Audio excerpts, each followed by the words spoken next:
Next 5 years for you, what do they look like? You want to get back on the winning streak next year, and Tokyo may be there, or maybe the Winter Olympics. Tell me, what's this all about? I've dabbled with the Winter Olympics. In 2014, I went to Lillehammer in Norway, and I gave the skeleton bob a go. This sort of desire to have a bit of danger in my life has never gone. Is that the single, like... Head first. Head first luge or whatever they Yeah, so luge is feet first, skeleton bob is head first. So when you're travelling at 100 kilometres an hour down an ice track head first with just a helmet on, it's quite exhilarating to somebody like myself, and I loved it. I found it so exciting. And I was very lucky. How did you do that without training? Can you make it down in one piece if you don't Yeah, just about. Okay. I did hit my shoulder a couple of times, but no, I went along with the British skeleton bob training group that was out there. These basically, they talent ID'd a load of these youngsters, and I basically latched on, and we filmed it for about 3 days that I was with them. And we built up towards it. I did a few runs, so I went in from turn 4 rather than running from the top. Basically, I had a guy holding onto my legs and then said, "Are you ready?" And obviously, my initial response was no, because at this point I'm thinking, while looking down the ice track, what on earth am I doing? And then he let go of the legs, and then you very, very quickly speed up. Like, it's very hard to explain. It's very quick. Yeah, it's ice, and you're just on a metal tea tray basically, and you're hurtling down an ice track with turns that the G-forces that force your head into the ground. Because I don't know how to obviously work, because I've never done it before.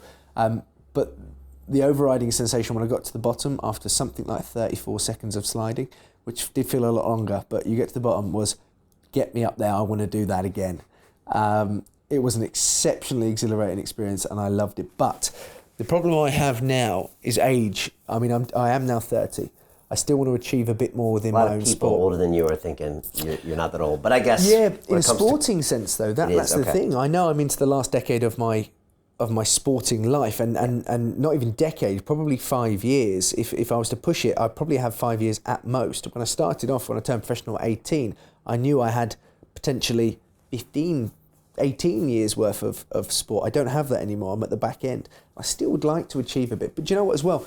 I've dabbled with other sports as well. I had this notion at one point that I would go and join the NFL. You toyed with that, didn't you? I did. Well, somebody, and the guys in America, you all know who it is. Tim Tebow was training out of Arizona, and he wanted somebody to just help him catch. I'd never caught American football before. And we got to this point where I have this amazing video of me catching a Hail Mary from him, when I nearly outran his arm.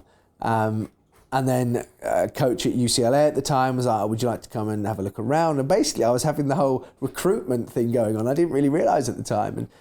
And Tim at the time said, if I told you in 2 years you could be playing in the NFL, would you believe me? And I laughed it off. And then he said, "No, I'm serious, you could do it."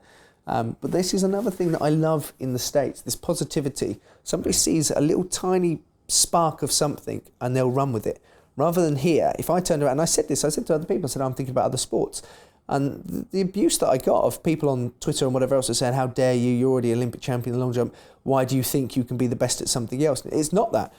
It's I always believe I can physically push my body.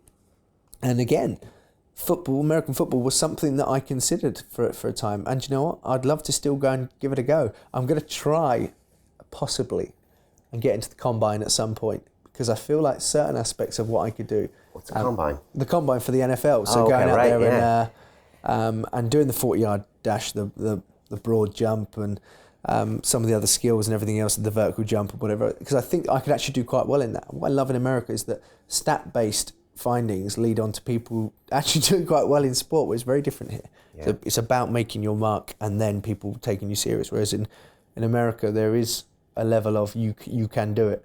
And even if you fail, they go, "Okay, you failed," but you win, and they go, "Fantastic." And that's what I love about it. We don't have that here. Continue watching this fascinating conversation for free by clicking on the link below to visit our website, learn from the best minds in the world, and connect with a community of passionate people building the best versions of themselves. Just click on the link below, and I'll see you on the inside.